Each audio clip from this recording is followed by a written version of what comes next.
Nkandu yena yanda elimo Kongo kembo muyela mbalu muyela kabukongo mfumu wetu yisayela Kongo que mfumu nzambi ya Kongo wanusagumunianu.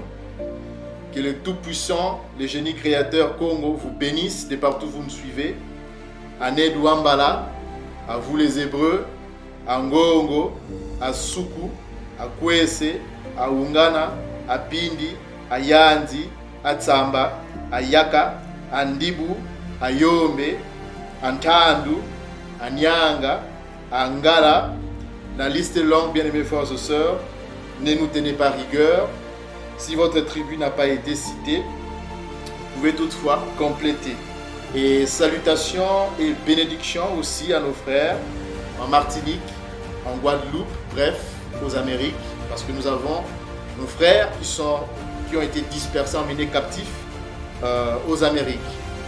Alors, bien aimés frères et sœurs, comme vous avez pu le voir sur le titre de cette vidéo, Noël est une fête de Ngoï, c'est une fête païenne, et non une fête de l'Alliance.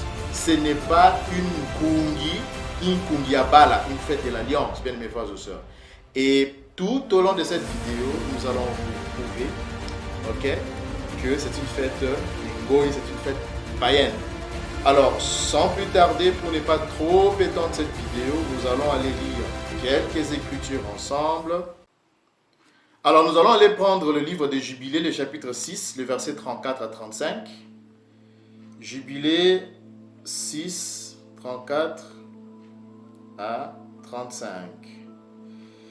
Alors, tous les Benaï Solélé oublieront, ils ne reconnaîtront plus le parcours des années, ils oublieront les Ngonda, c'est-à-dire les nouvelles lunes, les saisons et les Samba, c'est-à-dire les sabbats, et ils se tromperont quant à toute la succession des années, et gloire en Fumunzambia Congo de nous avoir redonné ces calendriers.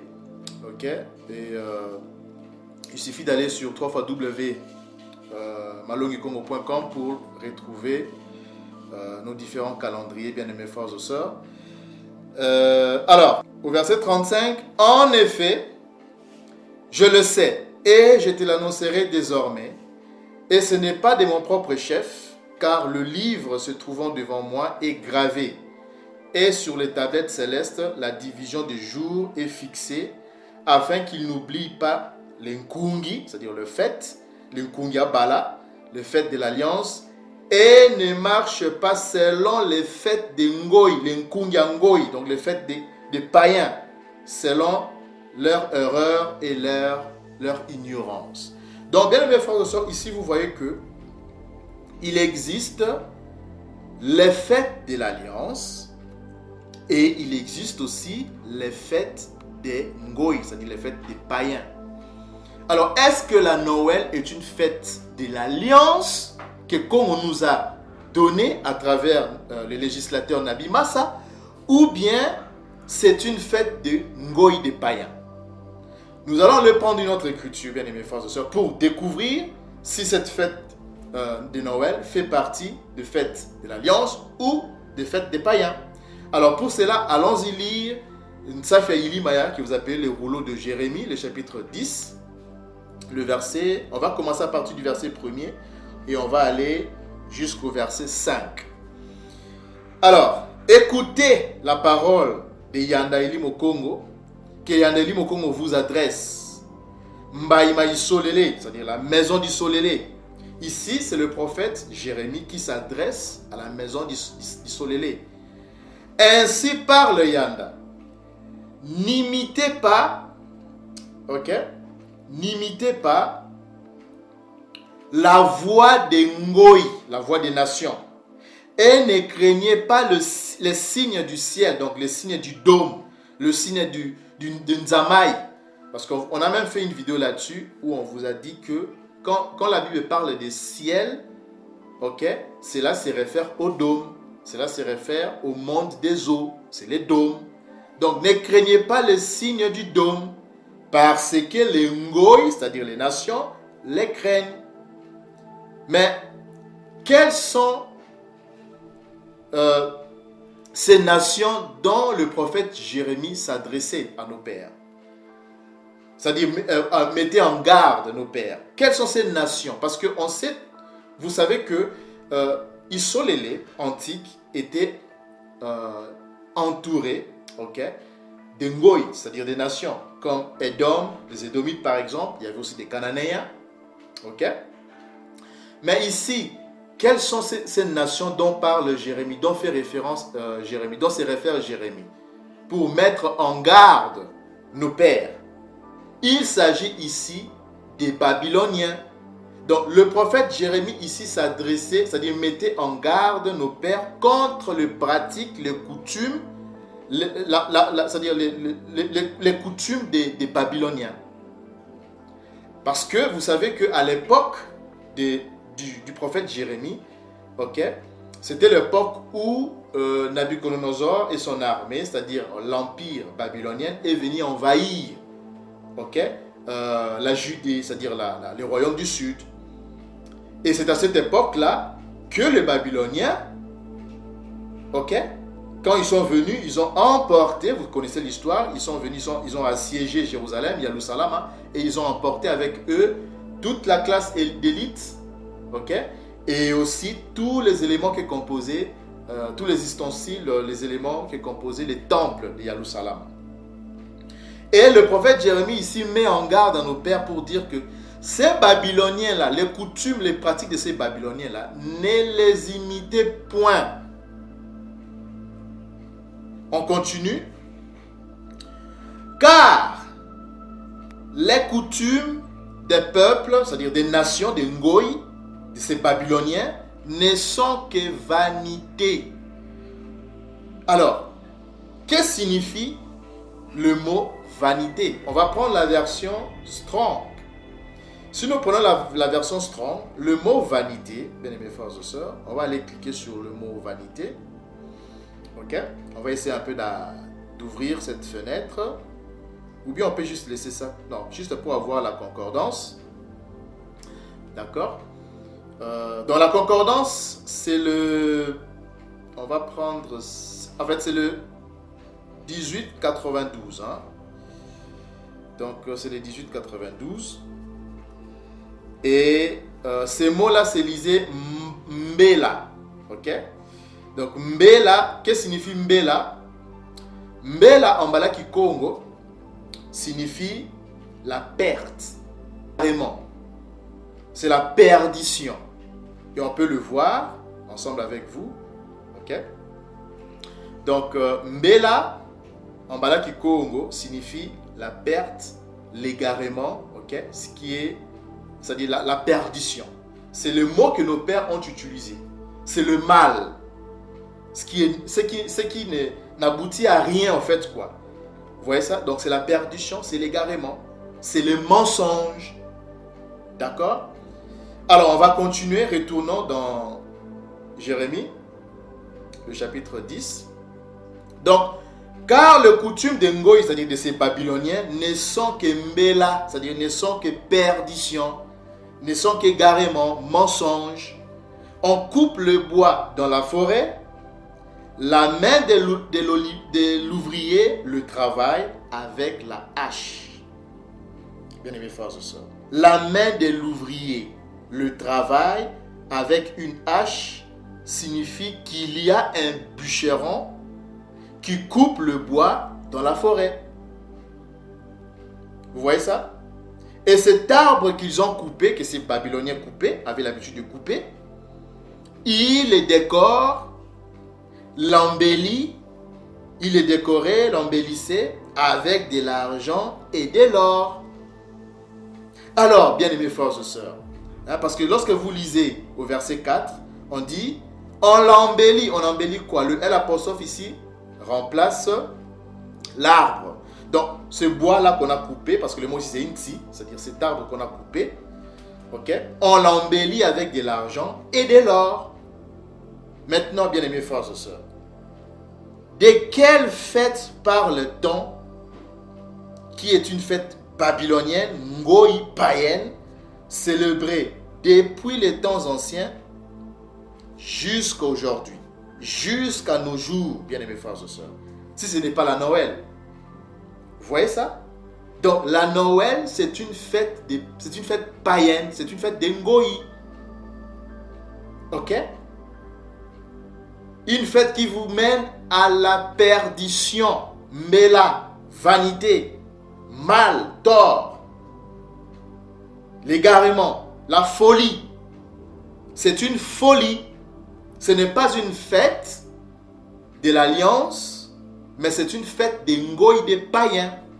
Une fête diabolique. On continue au verset 5. On va aller au verset 5. Vous voyez, on dit, on les fixe. Hein, donc, je vais répéter le verset 4. On dit, on l'embellit avec de l'argent et de l'or. D'accord? On les fixe avec des clous et des marteaux pour qu'ils ne branlent pas, c'est-à-dire pour qu'ils ne tombent pas.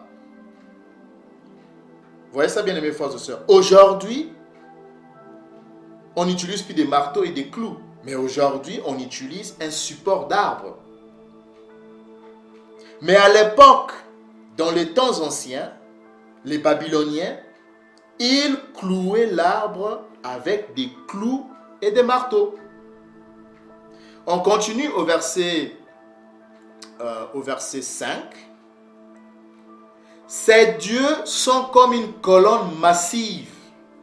Ça, ce n'est pas la bonne version, bien aimés frères et sœurs. On va aller prendre la bonne version.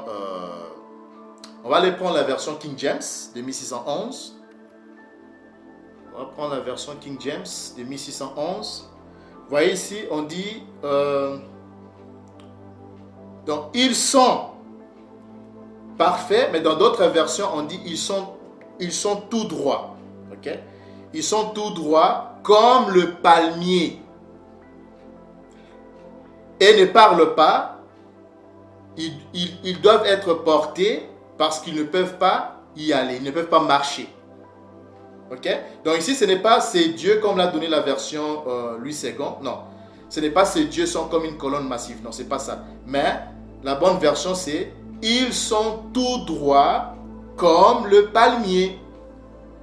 Pourquoi? Ils sont tout droits comme le palmier. Pourquoi? Parce que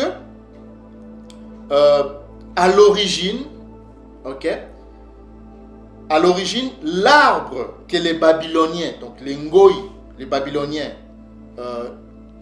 utilisaient pour décorer avec de l'argent et de l'or étaient les palmiers. Vous voyez ça, bien aimés frères et sœurs. Donc, juste, je vais un peu essayer d'ouvrir une parenthèse parce que beaucoup ne comprennent pas ce qui est en train de se passer. Il faut savoir une chose, bien aimés frères et sœurs. C'est que Cam, un des fils de Noé, Cam, que vous connaissez, qui a donné c'est-à-dire comme descendance les Camites, Cam avait un de ses fils qui s'appelait Couche. Et Couche va épouser sa cousine, parce qu'à l'époque c'était comme ça, ils s'est mariés entre eux. Couche va épouser sa cousine Sémiramis, ok, une sémite, donc Couche c'est un Camite, ok, il va épouser une sémite, Sémiramis, un des descendants de Sem, et ils vont mettre au monde Nimrod. Et vous connaissez Nimrod, dont parle le Tsafiapilou, c'est donc le rouleau de la Genèse. Lorsque vous lisez la table des nations, au chapitre 10, on en parle. Okay? C'est lui le fondateur de l'empire babylonien, de Babylone. Donc Nimrod, c'est le fils de Sémiramis et de Couche.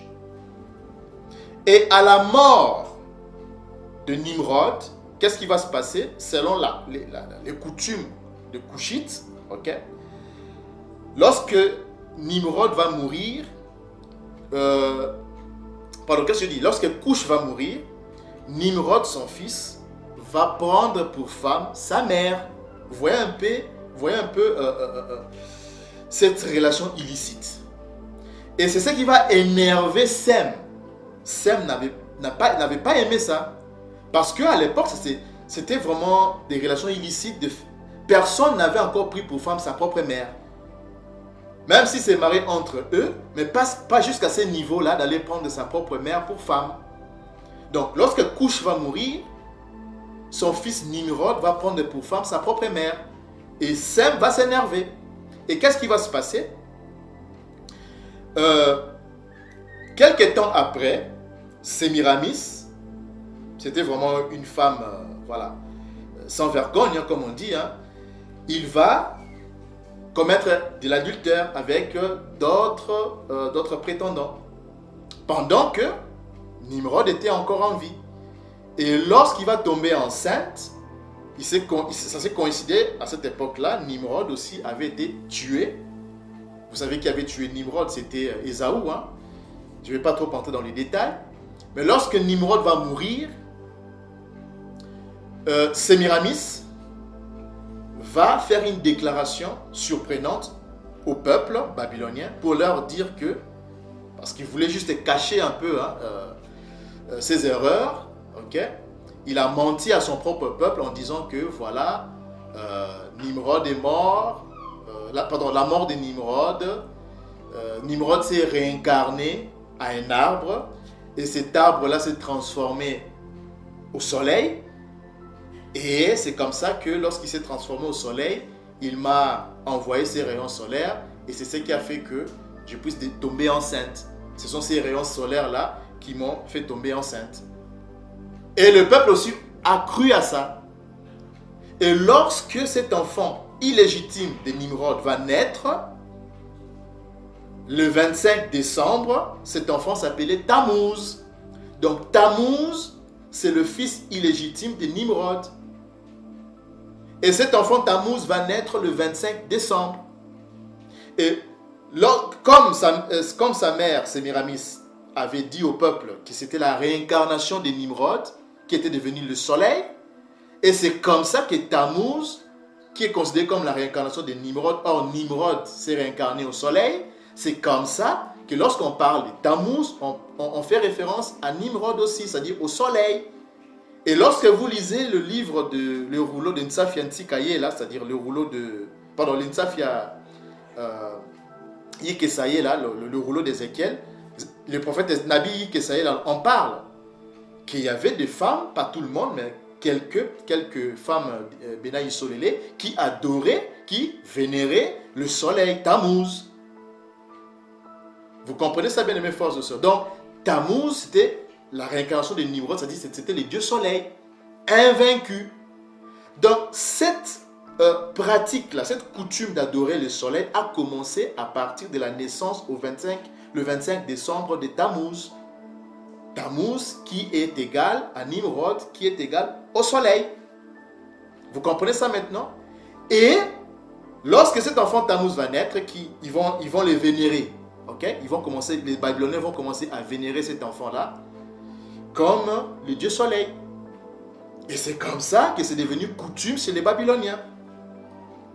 Et le 25 décembre, les Babyloniens adoraient le soleil, ils vénéraient le soleil, la naissance du soleil, ils vénéraient l'anniversaire du soleil, de leur dieu le soleil, Tammuz.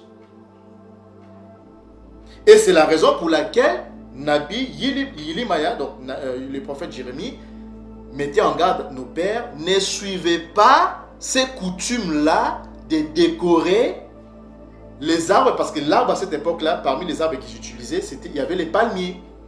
Donc ne décorez pas, ne suivez ces pratiques de ces Ngoï, de ces Babyloniens, de ces Couchites, ne suivez pas ces pratiques, ces coutumes-là, de décorer, de couper les arbres, et des palmiers, et de les décorer avec de l'or et de l'argent. Non. Vous comprenez maintenant ce qui s'est passé? Donc cette coutume-là a commencé depuis l'ancienne Babylone, l'ancien empire babylonien. Donc Nimrod et Tammuz désignent la même personne. C'est le soleil, le dieu soleil invaincu, que les Babyloniens vénéraient.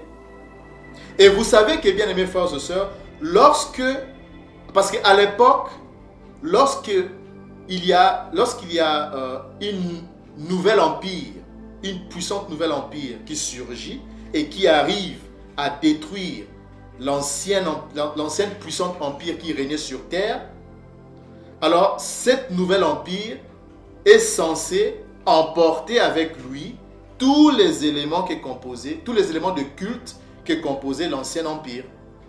Donc lorsque le Perse, parce qu'après les Babyloniens c'était le Perse, lorsque le Perse vont prendre la relève, ils vont détruire l'empire babylonien, les Perses ont ramené ensemble, parce que c'était pour augmenter la puissance, sa puissance. C'était comme ça que ça s'est passé à l'époque.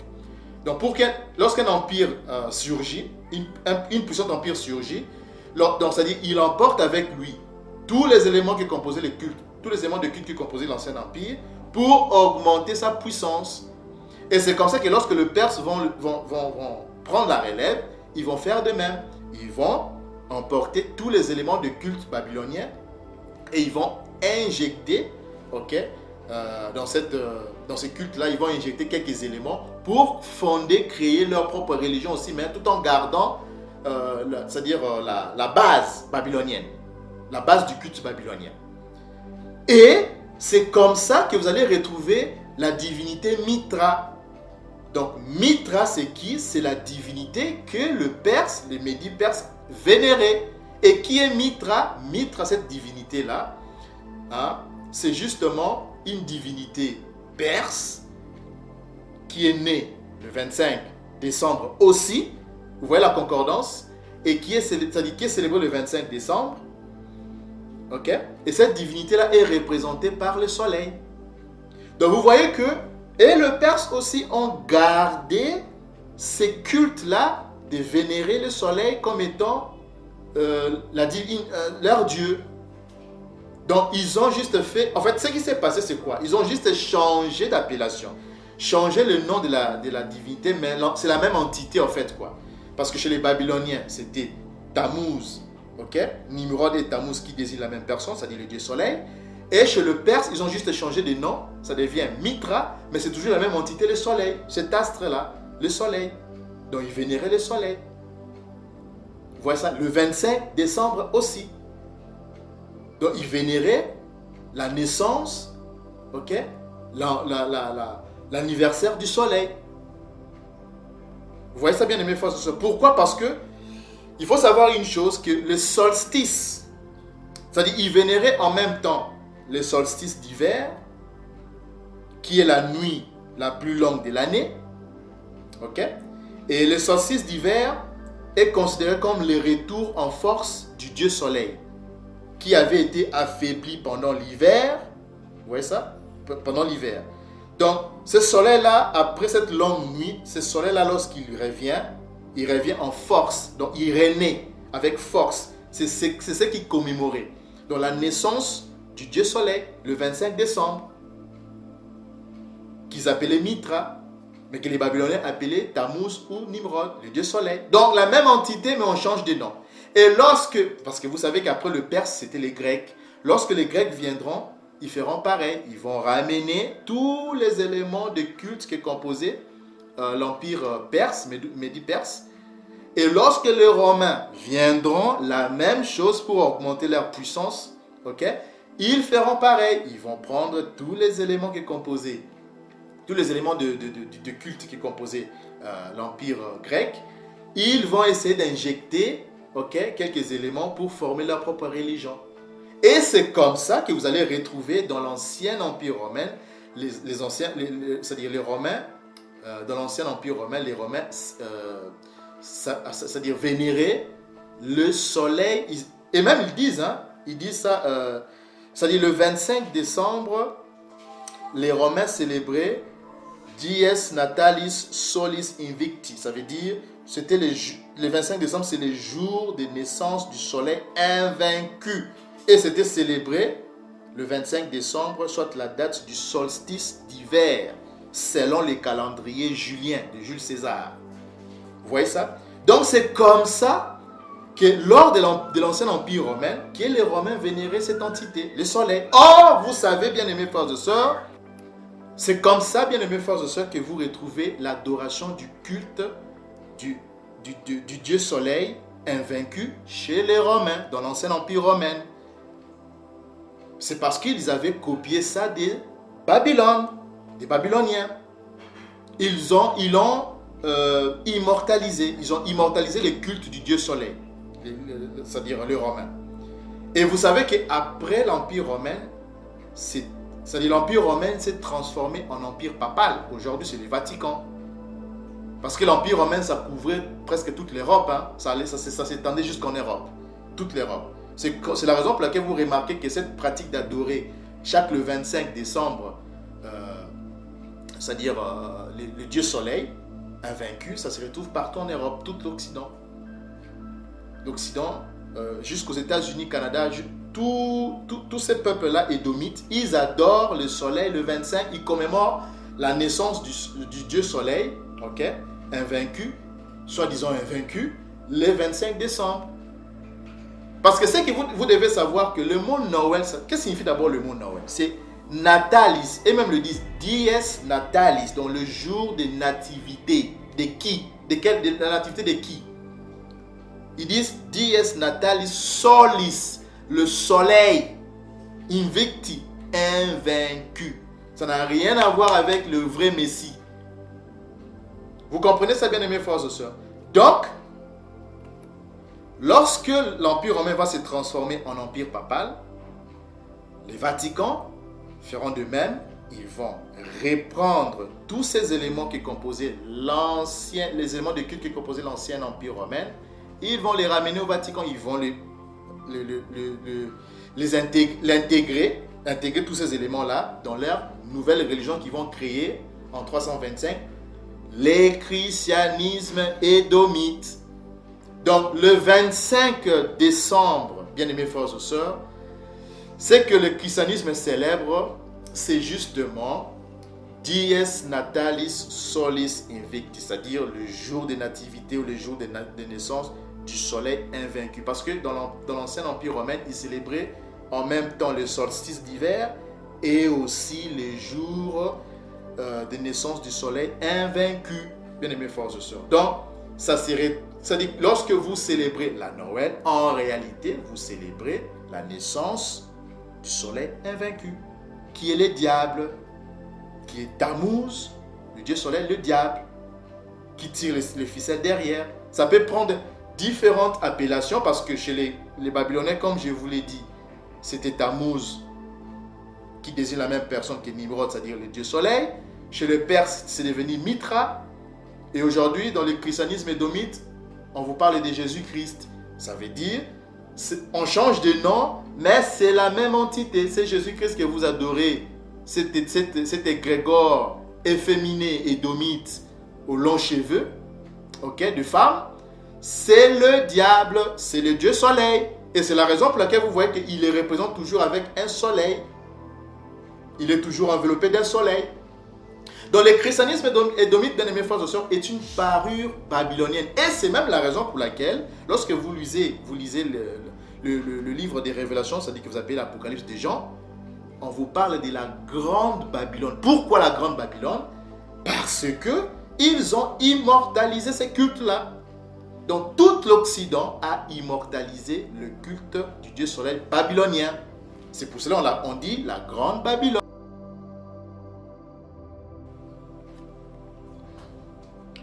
Donc, bien aimés frères et sœurs, Édom, c'est la fille de Babylone. Donc, Édom tout entier, c'est la grande Babylone. D'accord? Donc, c'est ça la vérité, bien aimés frères et sœurs. Donc, on va aller prendre aussi... d'ailleurs, vous pouvez retrouver ça dans le psaume 135, 137, pardon, si je ne me trompe pas. On en parle, ok? C'est-à-dire, on dit... C'est-à-dire, Édom, c'est la fille de Babylone, c'est la grande Babylone. Dont a parlé l'apôtre Jean. Ok? Donc, bien aimés frères et sœurs, on va aller prendre le verset biblique.com et on va vous révéler encore d'autres choses. Prenons le verset biblique.com. Il y a un article qui parle, c'est eux-mêmes qui les ont écrits. Hein? Vous voyez? Il y a un article qui parle sur la Noël. On dit vérité biblique concernant la fête de Noël. Ok, on va aller lire. Qu'est-ce qu'on nous dit? On dit, tel que nous le démontre l'histoire, la célébration de Noël a été introduite dans le monde par qui? L'Église catholique romaine. Vous voyez ça, bien aimés frères et sœurs? Donc, c'est l'Église catholique romaine, les Vatican, ok, en 325, après avoir créé leur religion démoniaque, diabolique, ils vont, parce que c'était des adorateurs du culte du Dieu Soleil, ils ont maintenant fait quoi? Ils ont pris leur ancienne religion, ils ont injecté quelques éléments pour créer ce christianisme, mais la base, le socle de cette religion, c'est le culte du Dieu Soleil. Vous voyez ça? Ils ont immortalisé le culte du Dieu Soleil. Alors, on va descendre un peu vers le bas. On va prendre cette rubrique-là. Un instant. On va prendre là. Parce qu'ici, on parle toujours de la fête de Noël. Vous voyez, on dit Noël. Ok. On dit la publication de l'encyclopédia. Okay, vous pouvez vérifier ça. Americana. Si vous prenez l'encyclopédia Americana, édition 1944, où on parle de Noël, qu'est-ce qu'on dit? On dit au 5e siècle, l'Église occidentale ordonna qu'elle soit dorénavant célébrée. Quoi? Les jours de l'ancienne fête romaine de la naissance de Sol. Qu'est-ce que signifie Sol? Hein? Qu'est-ce que signifie Sol? Regardez la définition de Sol. Un instant. On dit que Sol signifie quoi? Bien aimé frères et sœurs. On dit que Sol, attendez, on va sélectionner ça comme ça. Oh là là, attendez un instant, on va les sélectionner. Voilà, on va le faire comme ça. On dit que Sol ou Deus Sol Invictus, vous voyez ça? Signifie les dieux soleil invaincu romain. Parce que Deus veut dire Dieu, Sol, soleil, Invictus, invaincu. Donc, et le dieu soleil romain, et sa date d'anniversaire est le 25 décembre.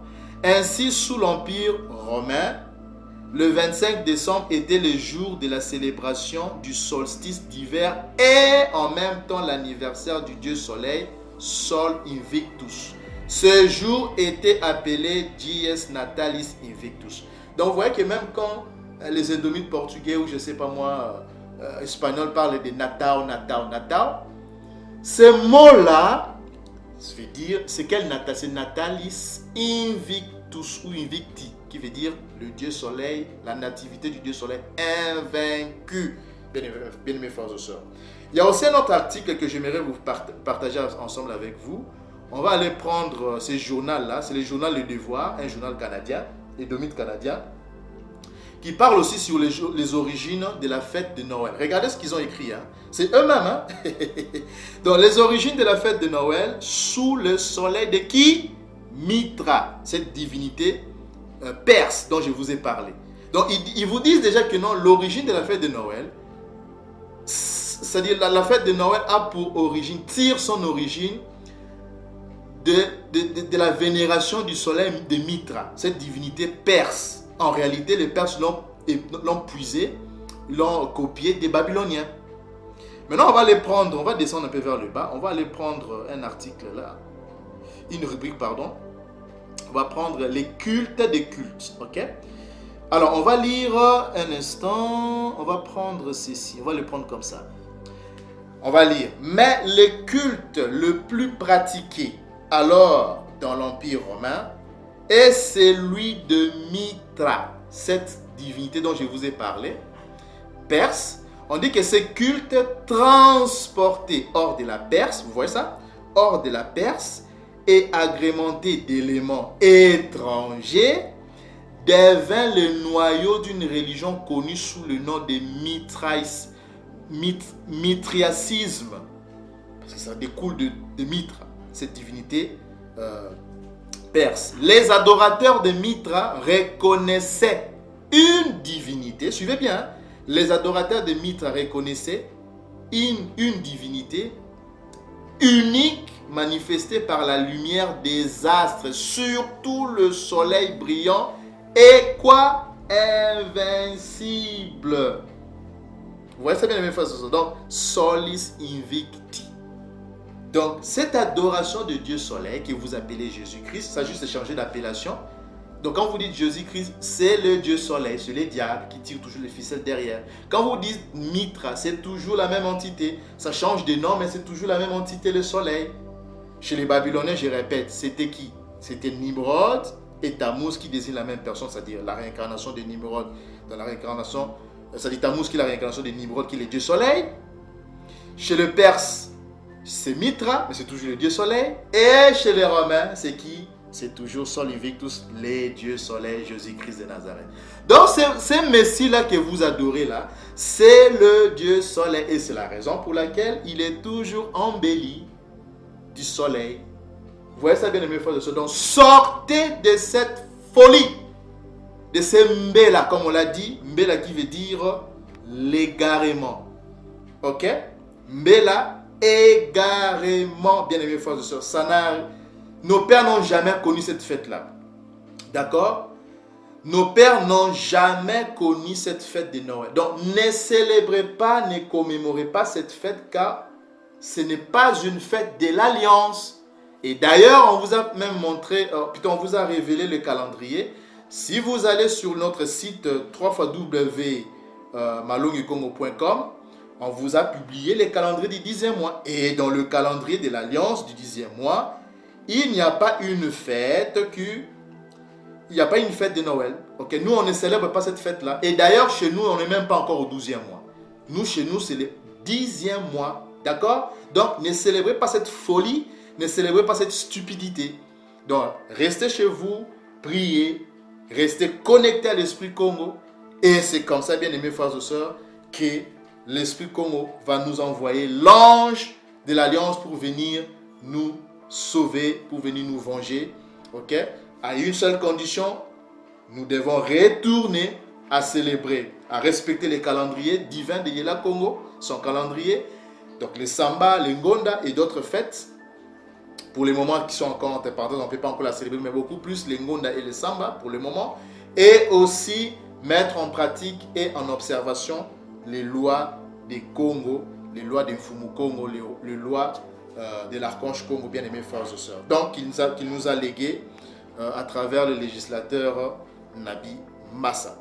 Donc, voilà, bien aimés frères et sœurs, c'était la vidéo dont on a voulu faire aujourd'hui pour vous mettre en garde, hein, parce qu'il y a beaucoup de nos frères qui ne connaissaient pas, que cette fête n'avait rien à voir avec le fête de l'Alliance, parce que nous sommes un peuple qui a fait l'alliance avec Congo et non avec les Ngoï. Donc ce n'est pas une fête de l'alliance, mais c'est une fête des Ngoï païenne, diabolique, satanique, qui n'a rien à voir en tout cas avec le livre, c'est-à-dire de la loi, c'est-à-dire ce que vous appelez la Bible, bien aimés frères et sœurs. Le Messie Israël à Congo n'est pas né le 25 décembre, bien aimés frères et sœurs. Donc personne ne connaît le jour, ni l'heure, ni le mois. Ok? Donc, ne fêtez pas cette fête machiavélique, satanique, démoniaque, bien aimés frères et sœurs. Restez connectés à l'Esprit Congo, ok? N'osez pas célébrer cette fête, c'est satanique, ok? Donc, voilà, c'était la vidéo qu'on avait voulu partager ensemble avec vous. Sinon, le 25 pour nous allons juste continuer à prier, hein, bien aimés frères et sœurs, pour le réveil de notre peuple, parce que selon notre calendrier, nous sommes encore au 10e mois. Ok? Et ce 25, ce sera un jour normal. Ok? Allez-y faire vos occupations comme d'habitude, normales, sans pourtant s'y intéresser à cette fête, à cette folie, ok, des Ngoï, bien aimés frères et sœurs. Donc, restez connectés, attachés à l'Esprit Congo. Et voilà, on se retrouve pour d'autres vidéos. Merci de nous avoir suivis de partout. Que Yela Kabukongo vous bénisse. Et Salama Donda.